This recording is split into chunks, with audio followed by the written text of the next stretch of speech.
નમસ્કાર, એબીપી અસ્મિતા સાથે હું પૂનમ। 5 રાજ્યોની ચૂંટણીના પરિણામો આવી રહ્યા છે। સતત પરિણામો પર નજર અને 5 રાજ્યોની આ ચૂંટણીમાં મોટો ઉલટફેર જોવા મળી રહ્યો છે। મતગણતરીમાં મોટો ઉલટફેર પશ્ચિમ બંગાળ, તમિલનાડુ અને કેરળમાં સત્તા પરિવર્તનના સંકેત વર્તાઈ રહ્યા છે। પશ્ચિમ બંગાળમાં ભાજપનું સરકાર બનાવવાનું સપનું પૂરું થઈ રહ્યું છે। જે રીતે અત્યારે ચિત્ર સામે આવી રહ્યું છે તે પ્રમાણે પશ્ચિમ બંગાળમાં ભાજપનું સપનું પૂરું થઈ શકે છે, તો તમિલનાડુમાં સુપરસ્ટાર અભિનેતાની વિજયની પાર્ટી વિજય તરફ આગળ। કેરળમાં લેફ્ટનો સફાયો, કોંગ્રેસ ગઠબંધનનું આવશે શાસન। આસામ અને પુડુચેરી ભાજપનું ગઢ યથાવત રહેશે। પશ્ચિમ બંગાળમાં ભાજપ અને ટીએમસી વચ્ચેનું મોટું અંતર। શરૂઆતી વલણમાં પશ્ચિમ બંગાળમાં ભાજપે બહુમતીનો આંકડો કર્યો પાર। પશ્ચિમ બંગાળમાં ભાજપ 148, ટીએમસી માત્ર 107 અને અન્ય 4 બેઠક ઉપર આગળ છે, તો શુભેન્દુ અધિકારી ભવાનીપુર અને નંદીગ્રામથી સતત આગળ છે। મમતા બેનર્જી ભવાનીપુર બેઠકથી પાછળ ચાલી રહ્યા છે। તો આ સાથે જ તમિલનાડુમાં ડીએમકેનું શાસન સમાપ્ત થવાના સંકેત વર્તાઈ રહ્યા છે। અત્યાર સુધીનું જે શાસન હતું તે અંતના આરે। તમિલનાડુમાં સુપરસ્ટાર અભિનેતાની ટીવીકે પાર્ટીનો સુપર શો। 2024માં આ પાર્ટીની શરૂઆત। અત્યાર સુધીના વલણમાં ટીવીકે સૌથી મોટી પાર્ટી। તમિલનાડુમાં વિજયની ટીવીકે 100 બેઠક ઉપર આગળ 3 આંકડાઓને વટી ગઈ છે। તમિલનાડુમાં એડીએમકે 65 બેઠક ઉપર આગળ છે। તમિલનાડુમાં શાસક પક્ષ ડીએમકે 52 બેઠક ઉપર આગળ છે, એટલે કે સત્તા પરિવર્તનની આંધી અહીંયા જોવા મળી રહી છે। કેરળની વાત કરવામાં આવે, કેરળમાં કોંગ્રેસે લેફ્ટનો ગઢ ધ્વસ્ત કરી નાખ્યો। કેરળમાં લેફ્ટનો અંત, કોંગ્રેસ ગઠબંધનનો ફરીથી ઉદય। 140 બેઠકવાળી કેરળ વિધાનસભામાં કોંગ્રેસ ગઠબંધન 96 બેઠક ઉપર આગળ। કેરળમાં લેફ્ટ માત્ર 39 અને અન્ય 5 બેઠક ઉપર આગળ। વાત કરીએ આસામની, આસામના ચિત્ર પ્રમાણે ભાજપની પ્રચંડ બહુમતી નિશ્ચિત છે, સત્તા યથાવત રહી શકે। 126 બેઠકોમાંથી આસામમાં ભાજપ ગઠબંધન 83 બેઠક ઉપર આગળ। આસામમાં કોંગ્રેસ ગઠબંધન માત્ર 27 અને અન્ય 2 બેઠક ઉપર આગળ।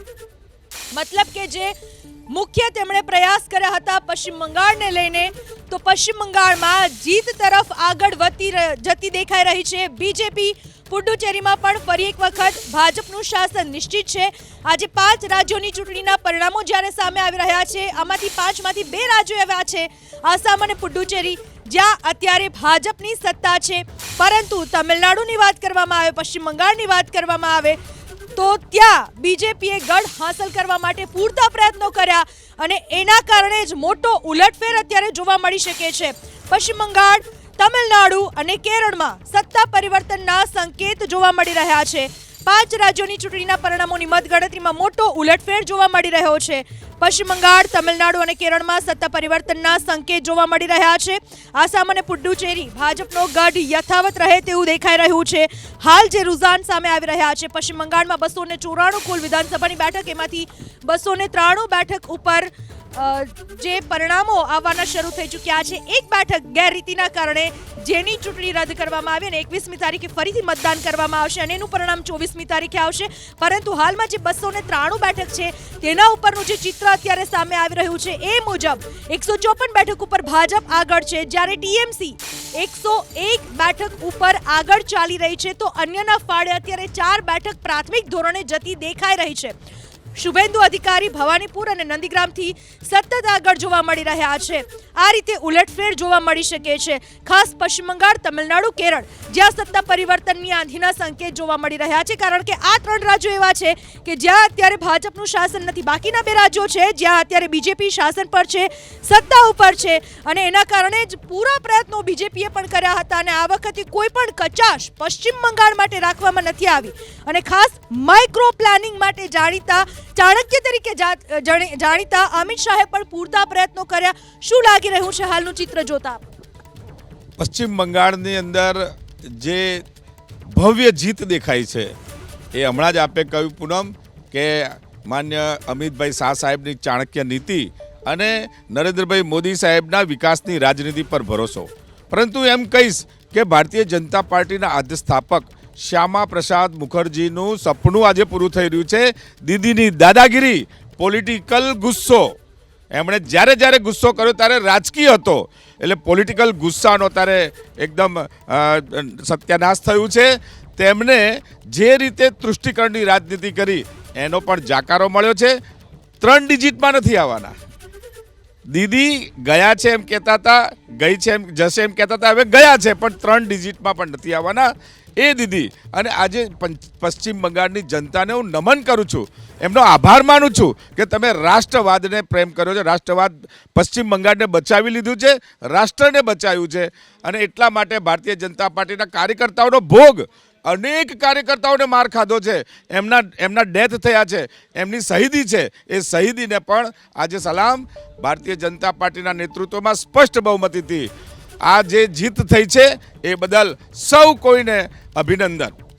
તો અત્યાર સુધી દીદી માટે વહાલ કરવામાં આવતું હતું, એવું કહેવામાં આવતું હતું અને એટલા માટે 3 ટર્મ સુધી સતત દીદી આવતા રહ્યા ત્યાંની સત્તામાં. પરંતુ આ વખતે વિપક્ષ જે રીતે ભાજપ કહી રહ્યું છે કે દીદીની દાદાગીરી, શું લાગી રહ્યું છે કે દીદીની દાદાગીરી હોય ને એટલા માટે અત્યારે ભાજપ આવતું દેખાઈ રહ્યું છે? મમતા બેનર્જી જે રીતે શાસન કરતા હતા અને જે રીતે એમનું જે શાસન ચાલતું હતું, ભારતીય જનતા પાર્ટીને કદાપી મંજૂર ન હતું કે આ સત્તામાં વારંવાર રહે. 2016માં 2021માં બી આ લોકોએ ખૂબ પ્રયત્ન કર્યા હતા. 2016 અને 21માં બી એવું જ કહેતા હતા કે આ લોકો જીતશે. પરંતુ અત્યારે 2026નું જે ચૂંટણી છે એમાં આ લોકોએ કેન્દ્રમાંથી દરેક રીતે જે ડિપ્લોયડ કરી દીધા છે. એમના જે CRPF હોય કે જે કેન્દ્રની જે ટુકડી હોય, ED, CBI, તદ્દન જેટલા બી એ લોકોએ જે ઉપયોગ કરવાનું હતું મશીનરીઝનું, એમણે ટોટલી મશીનરીઝનો ઉપયોગ કરી દીધો છે. આપ જુઓ તો ત્યારે હાલની પરિસ્થિતિ એવી છે કે છેલ્લા 60 દિવસથી જે વોર ચાલી રહ્યો છે ઈરાન અને એનો, અને આપણી જે પરિસ્થિતિ છે, આપણે હિન્દુસ્તાન જે છે, ભારત જે છે, દરેક વખતે વિશ્વગુરુ તરીકે આપણે મધ્યસ્થી કરી રહ્યા છે. પણ પહેલી વાર એવું બન્યું છે કે ઈરાનનો વોર ચાલી રહ્યો છે અને આપણા વડાપ્રધાન જે હતા એ માત્ર વડાપ્રધાન અને હોમ મિનિસ્ટર કે માત્ર ચૂંટણીઓની અંદર ચૂંટણી જીતાડવા માટે વ્યસ્ત હતા. મુખ્ય ચૂંટણી ઉપરની જ વાત કરીએ તો ખાસ જે અત્યારે પશ્ચિમ બંગાળને જીતવામાં જે રીતે બીજેપી પ્રયત્ન કર્યા, તો એવું કહી શકાય ને કે તો તમે પણ મતલબ કોંગ્રેસ પણ એની હારે છે, કારણ કે જે અત્યારનું તમારું નિવેદન જોવા મળી રહ્યું છે, જે તમારો રૂખ જોવા મળી રહ્યો છે, TMC ને પાડવાનો તો ચોક્કસ છે, મતલબ એમાં બીજેપીને સાથ? કોંગ્રેસ પાર્ટી ગઈ ફેરી 0 પર હતી. આ વખતે એમના પર્સન્ટેજ ઓફ વોટ જે છે એ બી ખાસા વધી ગયા છે અને સારી રીતે એમણે પરફોર્મ તો કરી જ લીધું છે. પણ જે રીતે જે કેન્દ્રની જે એજન્સીસ છે, જે રીતે ભારતીય જનતા પાર્ટીએ ઉપયોગ કર્યો છે અને આરોપ લગાવ્યો છે કે સત્તાધારી જે મમતા બેનર્જી જે ગુંડાગીરી કરે છે, પણ બધાએ જોઈ લીધું છે કે ગુંડાગીરી કઈ રીતે ઉપયોગમાં આવ્યું છે. અને ત્યાં ઈરાદાપૂર્વક 1000 કરોડ રૂપિયા આપીને જે બાબરી મસ્જિદ જે ઊભું કરવાનું જો આખું ષડયંત્ર ઊભું કરવામાં આવ્યું હતું અને એમાં જે પોલરાઇઝેશન વોટ્સનું કરવામાં આવ્યું હતું, એનું આ પરિણામ છે. પશ્ચિમ બંગાળમાં સૌથી રેકોર્ડ બ્રેક આ વખતે જે મતદાન થયું, 92% થી પણ વધારેનું મતદાન કરવામાં આવ્યું. બીજી વસ્તુ એ પણ સામે આવી કે બધા લોકોને મતદાન કરવા માટે પ્રેરવામાં આવ્યા, અલગ અલગ સ્પેશિયલ ટ્રેનો શરૂ કરાવવામાં આવી અને સાથે જ SIR ની કામગીરી. આ તમામ પાસાઓ પશ્ચિમ બંગાળની ચૂંટણીમાં કેટલી હદે મહત્વના રહ્યા કહી શકાય? લોકો સ્વયંભૂ બહાર નીકળી નિશ્ચિતપણે વોટ કરી શકે એ માટે ઇલેક્શન કમિશનની જે સૌથી મહત્વપૂર્ણ વાત કે ગઈ વખતે 58 લોકોના જીવ ગયા હતા, આ વખતે કોઈ ગયા નથી. એટલે એ એક સૌથી મહત્વપૂર્ણ, લોકોને લાગ્યું કે સુરક્ષિત છીએ. અને હોમ મિનિસ્ટરે જે પાછળથી પણ કહ્યું છે કે હજી 2 મહિના અમારા જે CRPF ને એ લોકો ત્યાં રહેશે, એટલે એનાથી લોકોને થોડું સારું લાગ્યું, એના લીધે એ લોકો બહાર નીકળ્યા છે. પહેલી વસ્તુ છે. બીજી વસ્તુ છે કે 92% જે આપ કહો છો, નોર્મલી આગળ તો વોટથી ગણો તો 2.5% જેટલા વોટ જ વધ્યા છે. SIR લીધે જે વોટ ઘટે છે ત્યાં એના લીધે બાકીના વોટ વધ્યા છે. પણ લોકોએ બંને પાર્ટી તરફી લોકો બહાર નીકળ્યા. એમાં બીજેપી તરફી જે વોટ સ્વિંગ થવું જોઈએ, જે વોટ સ્વિંગ 7 થી 8% વોટ સ્વિંગ બીજેપી તરફ ગયું છે, NDA તરફ ગયું છે. અને એ જ એનું જ આ રિઝલ્ટમાં દેખાય છે કે બીજેપીના જે દરેક વરિષ્ઠ નેતાઓથી ગ્રાઉન્ડ રૂટના સુવેન્દુ અધિકારી સહિતના લોકોની જે મહેનત છે, જે માઇક્રો મેનેજમેન્ટ, એક વસ્તુ પર કામ કરવું, અને ગઈ વખતની જે નાની મોટી ભૂલો હતી કે ડાયરેક્ટ મમતાજી પર એટેક કરવા થયું, એ વસ્તુથી દૂર રહી અને બીજેપી બહુ સતત 1.5-2 વર્ષથી લોકસભાથી માંડી હાલ સુધીમાં જે મહેનત કરી છે એનું પરિણામ અહીંયા દેખાઈ રહ્યું છે કે મમતા બેનર્જી સાથે એમના મોસ્ટ ઓફ મંત્રીઓ પાછળ ચાલી રહ્યા છે. કારણ કે હમણાં ઘણો બધો સમય નીકળી ચૂક્યો છે, ઘણું બધું ગણતરી પણ ચાલુ થઈ ગઈ છે, છતાં પણ ધીરે ધીરે એક તરફ મેન્ડેટ આવે ને અહીંયા હું ફરીથી કહીશ કે જે પણ જીતે, હાલ હું નથી કહેતો કે બીજેપી જીતે કે ટીએમસી જીતે, પણ જે પણ જીતે એને ડિસિઝિવ મેન્ડેટ 160-170 સુધીની સીટો મળશે એવું સ્પષ્ટ દેખાઈ રહ્યું છે. મહત્વના સમાચાર મળી રહ્યા છે. ભાજપના હર્ષદ પરમારને 25,961 મતો મળ્યા. ઉમરેઠ વિધાનસભાની પેટા ચૂંટણીમાં ભાજપ આગળ, પણ લીડ ઘટી. 7મા રાઉન્ડના અંતે ભાજપ ઉમેદવારની લીડ ઘટી 7,000 પર પહોંચી ચૂકી છે. 7મા રાઉન્ડમાં કોંગ્રેસના ઉમેદવારને ભાજપ કરતા 5,000 મતો વધુ મળી રહ્યા છે. હાલનું ચિત્ર જોતા આપ શું અનુમાન લગાવી શકો છો? ઉમરેઠમાં ભાજપાની ભવ્ય જીત નિશ્ચિત છે. હજી 7મા રાઉન્ડની ગણતરી ચાલે છે. જ્યારે મત ગણતરી પૂર્ણ થશે ત્યારે ભાજપાનો ભવ્ય વિજય નિશ્ચિત થવાનો છે. જ્યાં સુધી બંગાળની વાત છે તો હવે વલણ સ્પષ્ટ થઈ ચૂક્યા છે. બીજેપી 150થી આગળ નીકળી ગઈ છે અને મમતા દીદી ડબલ ડિજિટમાં સમાઈ રહી છે. ત્યારે મારે એ કહેવું છે કે આ જીત બંગાળની જનતાની જીત છે. આ જીત નરેન્દ્રભાઈ મોદીના નેતૃત્વની જીત છે. અમિતભાઈ શાહના રણનીતિની જીત છે. આ સુવેન્દુ અધિકારી અને બંગાળની સમગ્ર ભાજપની ટીમના કાર્યકર્તાઓની જીત છે. અને જે કાર્યકર્તાઓ પર હુમલાઓ થયા તેમને મોતને ઘાટ પણ ઉતારવામાં આવ્યા. આ એક કાર્યકર્તાઓ અને તેમના પરિવારોની પણ જીત છે. હવે બંગાળ તુષ્ટિકરણ અને ભાગલાવાદીની નીતિથી નહીં પણ વિકાસ અને રાષ્ટ્રવાદની નીતિથી ભારતીય જનતા પાર્ટીના શાસનમાં અવિરતપણે આગળ વધતું રહેશે અને નરેન્દ્ર મોદીજીના નેતૃત્વમાં બંગાળ વિકાસના નવા આયામો સર કરશે તેવો અમને સંપૂર્ણ આત્મવિશ્વાસ છે. પશ્ચિમ બંગાળની જેમ તમિલનાડુ અને કેરળમાં ક્યાં કચાશ રહી ગઈ? તમિલનાડુની જ્યાં સુધી વાત છે તો ભારતીય જનતા પાર્ટી માત્ર 20 બેઠકો પર ચૂંટણી લડી રહી છે અને અમે જે પણ જગ્યાએ જઈએ છીએ ત્યાં અમે સંઘર્ષ કરવા માટે તૈયાર રહીએ છીએ. એક સમય બંગાળ માટે પણ એવું કહેવાતું કે અહીંયા ભાજપ ક્યારેય નહીં આવી શકે, પણ આજે બંગાળનું પરિણામ આપણી સામે છે. અમે તમિલનાડુમાં સંઘર્ષ કરતા રહીશું, કામ કરતા રહીશું, અમારી વિચારધારા લઈને જનતા વચ્ચે જતા રહીશું અને એક દિવસ એવો પણ આવશે કે તમિલનાડુમાં પણ ભારતીય જનતા પાર્ટી પોતાની સરકાર બનાવવામાં સફળ થશે. 5 રાજ્યોની ચૂંટણીના પરિણામ, એમાંથી પુડુચેરી, આસામ બંને અત્યારે ભાજપના શાસનમાં છે. અને બીજી વસ્તુ કે પશ્ચિમ બંગાળ હવે કદાચ તેના હાથમાં શાસન તેનું આવી શકે છે. અન્ય 2 રાજ્યોની વાત કરવામાં આવે તો એ હજુ જે રીતના નેતાઓ પણ કહી રહ્યા છે કે આ વખતે 20 બેઠક ઉપર ચૂંટણી લડીએ, મતલબ કે એક પ્લાનિંગ એવું પણ જોવા મળી રહ્યું છે કે એક બાદ એક રાજ્યોને કવર કરવા. શું લાગી રહ્યું છે? ના, હું ભારતીય જનતા પાર્ટીના પ્રવક્તા મિત્રને ખાલી એટલું કહીશ કે ABCD છે ને એ એથી શરૂ થઈ શકે, PQRSથી ના થઈ શકે. અને એ મીન્સ વોટ? એ મીન્સ 1951ની અંદર જનસંઘની સ્થાપના અને આજની તારીખની અંદર એના બીજા અવતાર સ્વરૂપે લડી રહેલું ભારતીય જનતા પાર્ટી. તમે ઉપરાષ્ટ્રપતિ તમિલનાડુથી આપો, તમે નાણામંત્રી તમિલનાડુથી આપો, તમે વિદેશ મંત્રી તમિલનાડુથી આપો, તમારા પાર્ટીના રાષ્ટ્ર અધ્યક્ષ પણ તમે તમિલનાડુમાંથી આપો અને તમારી 17 વર્ષના શાસનની અંદર તમે ટોટલ 12 મિનિસ્ટર તમિલનાડુમાંથી આપો અને છતાં તમારા બળબૂથા ઉપર તમે જ્યારે પણ ઇલેક્શન લડ્યા હો, સિવાય કે તમે કોઈના ખોળે ગયા હોય DMKના કે AIADMKના, તો તમારી અત્યાર સુધીનું ત્યાં કમાણી માત્ર 78 વર્ષમાં 1 સીટની છે. આઈ રિપીટ, 1 સીટની છે. બરાબર છે. હવે એક મને સમજ નથી પડતી કે જે સામાન્ય રીતે રાજકારણમાં જે સર્વવિદિત છે કે મિલ્લતનગર કે તમે જુહાપુરાની અંદર જે સ્વચ્છતા અને વિકાસ જુઓ, એ કર્ણાવતી ક્લબની પાછળના એરિયામાં તમે એનાથી ઘણો જ સારો વિકાસ અને જુઓ. તો એવું કેમ? તો કારણ કે જ્યાં વોટ ના મળતા હોય ત્યાં આગળ વિકાસની અથવા તો ત્યાં આગળ પોલિટિકલ રિપ્રેઝન્ટેશનની જે શક્યતાઓ એ ઓછી થતી. તો કોઈક તો પૂછો સવાલ. ભારતીય જનતા પાર્ટીના જે પણ પાર્લામેન્ટરી બોર્ડ છે કે RSS, એક આડ વાત પણ કહી દઉં, RSSની પહેલી શાખા ગુજરાતની અંદર 1938માં વડોદરામાં થઈ. આશ્ચર્ય લાગશે તમને કે તમિલનાડુમાં 1940માં થઈ હતી. 1940માં RSSની શાખા ત્યાં સ્થપાઈ હતી. શું કર્યું આ લોકોએ અત્યાર સુધી? તમને એક આડ વાત બીજી કરી દઉં કે કરણ થાપર નામના જે એક પત્રકાર છે જેમણે ઇન્ટરવ્યૂ લીધો હતો નરેન્દ્ર મોદીનો જ્યારે CM હતા, ઓડિયો ઇન્ટરવ્યૂ, ત્યારે નરેન્દ્ર મોદીએ જ્યારે એમને સવાલો પૂછ્યા હતા જ્યારે કરણ થાપરે, ત્યારે એમણે પૂછ્યું હતું, એવું કહ્યું હતું કે તમે RSSને જઈને એક વખત તો પૂછો મારી જ પરિસ્થિતિની અંદર, કારણ કે એ વખતે RSS અને નરેન્દ્ર મોદી જોડે થોડું ઘર્ષણ ચાલતું હતું.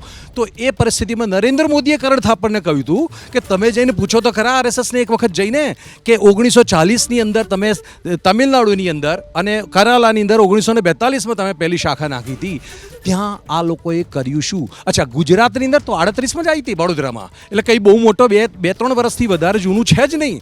તો આ RSSના લોકોએ કર્યું શું ત્યાં આગળ? આટલા વર્ષો, 3 પેઢી થઈ. આઈ રિપીટ, 75 વર્ષ એટલે 3 પેઢી થઈ અને ત્યાં આગળ ભારતીય જનતા પાર્ટીની આટલા મોટા લીડરો આપ્યા પછી પણ 1 સીટની જો છીંકણી ના આવતી હોય તો ત્યાંથી સીધી જ વાત કરું છું હું, તો દરેક રાજ્યોએ ડિમાન્ડ કરવી જોઈએ પાર્લામેન્ટરી બોર્ડની અંદર કે આ લોકોને શા માટે તમે આટલા બધું એન્ટરટેન કરો છો? ચોક્કસ, એટલે તમિલનાડુ પર મોટો સવાલ ઊભો થઈ રહ્યો છે કે બીજેપી જો આટલા વર્ષોથી ત્યાં તેની સ્થાપના કાર્યાલયની થઈ ચૂકી છે અને આટલા વર્ષોથી મથી રહ્યું છે, તો પછી માત્ર 20 બેઠક ઉપર કેમ લડી રહ્યું છે, તેને લઈને સવાલ ઉઠાવવામાં આવી રહ્યા છે. આવું કેમ? ઘણા બધા પ્રદેશોમાં એવું હોય છે કે એ પ્રદેશોમાં ધીમે ધીમે ભારતીય જનતા પાર્ટીની એવી સત્તા આવી છે એવી જ પ્રકારનું તમિલનાડુ પણ એવું રાજ્ય છે કે જેમાં સ્વાભાવિક રીતે અત્યારે ભારતીય જનતા પાર્ટી એવી મજબૂત સ્થિતિમાં નથી, પરંતુ જેમ પશ્ચિમ બંગાળમાં જે પ્રકારે લોકો એવું કહેતા હતા કે ભાઈ અહીંયા નોર્થ ઇન્ડિયા પાર્ટી છે, બાકી બધી જે વાતો કરતા હતા અને આજે જે પ્રકારે ભવ્ય જીત મળી રહી છે એ જ પ્રકારે ભવિષ્યમાં કેરલા અને તમિલનાડુમાં પણ જીત મળશે, નિશ્ચિત બાબત છે. અત્યારથી વિશ્વાસ વ્યક્ત કરવામાં આવી રહ્યો છે બે જે રાજ્યો છે ત્યાં જીત મળી શકે, પશ્ચિમ બંગાળ ત્રીજું મળી શકે, પણ હજુ વર્ષો સુધી તમિલનાડુમાં કોઈ અણસાર દેખાતા નથી. શું લાગી રહ્યું તમને? માત્ર તામિલનાડુની વાત નહીં, ઓરિજિનાલિટી જ લોકશાહી અને રાષ્ટ્રમાં ટકે. આજે માહોલ ગમે એટલો સારો હોય, બીજેપીમાં કદાચ ગમે એટલું બીજેપી થતું હોય, પણ મારા શબ્દો નોટેડ કરજો કે રાષ્ટ્રમાં આવતીકાલ એ કોંગ્રેસની જ છે. કારણ કે શાસ્ત્રીય પશ્ચિમ બંગાળમાં 15 વર્ષ જૂનો ગઢ પાડવામાં અત્યારે એ પોઝિટિવ દેખાઈ રહ્યું છે. બીજેપી કંઈક તો એણે મુદ્દાઓ મૂક્યા છે લોકો સુધી, કંઈક તો એણે મૂક્યું છે કે લોકોએ પસંદગી ઉતારી. 15 વર્ષ જૂનો ગઢ જેટલો જૂનો હોય ને એટલો પાડવો સહેલો હોય. આ લોકશાહીની વાસ્તવિકતા છે. આમાં કોઈ આવેશમાં આવવાની જરૂર નથી. જેટલું જૂનું થાય એટલું પાડવું. 27માં ગુજરાતમાં પણ તમે જોજો ને, કારણ કે જેટલું જૂનું થાય એટલી ભૂલો કરી હોય. પણ લોકશાહી બેઝ ઉપર ગયા છીએ કે રૂપિયાની રેલમ છે. હું તમને ગમે એટલી ગાળો દઉં એનાથી હું થોડો સારો થઈ જવાનો છું. તમે 2027ની વાત કરતા હોય તો આપણે જે ચૂંટણી પહેલાંની જે હમણાં સ્થાનિક સ્વરાજ્યની ચૂંટણી ગઈ તો એમાં પણ કંઈ ના થયું, અને એવું કહેવામાં આવે છે કે વિધાનસભા પહેલાંની જે સ્થાનિક સ્વરાજ્યની ચૂંટણીઓ છે એ જ મહત્વનું ભાવિ નક્કી કરતી હોય છે. બિલકુલ એવું નથી હોતું. હું તમને કેટલી લોકસભા વિધાનસભાઓ બતાવો કે લોકસભામાં માનો કે 7માંથી 6 બીજી પાર્ટીની હોય, એમ છતાંય લોકસભા બીજી પાર્ટીને આવે. હું 2009ની જામનગરની વાત કરું, એવી તો કેટલી બધી હમણાં વિસાવદરની ચૂંટણી ગોપાલ જીતો, નીચે બધું શું હતું? એવું નથી હોતું. એ આપણે ખાલી પોતાનું પોઝિટિવ માર્કેટિંગ માટે લોકોને બીવડાવવા માટે ગોટો વરી જતા વાર ના લાગે બેન. એટલે એવું નથી હોતું કે આ ચૂંટણી એટલે સેમિફાઇનલને આન તેન સાંભળવું ગમે, પ્રેક્ષકોને ગમે. ગ્રાઉન્ડ લેવલ વાસ્તવિકતા એ નથી. હિસ્ટ્રી જોઈ લ્યો, એવું કંઈ નથી. આનંદ કરો.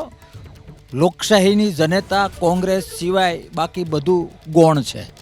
અત્યારે તો એવો વિશ્વાસ વ્યક્ત કરવામાં આવી રહ્યો છે કે જૂનાગઢ પડી જશે, પણ જૂનાગઢના કાંગરા કેટલા રાજ્યોમાં ખરે છે એ સૌથી મહત્વની વાત બની રહેશે. અત્યારના જો પરિણામ અમે આપને બતાવીએ, પશ્ચિમ બંગાળમાં 293 બેઠકના પરિણામ અત્યારે આવી રહ્યા છે.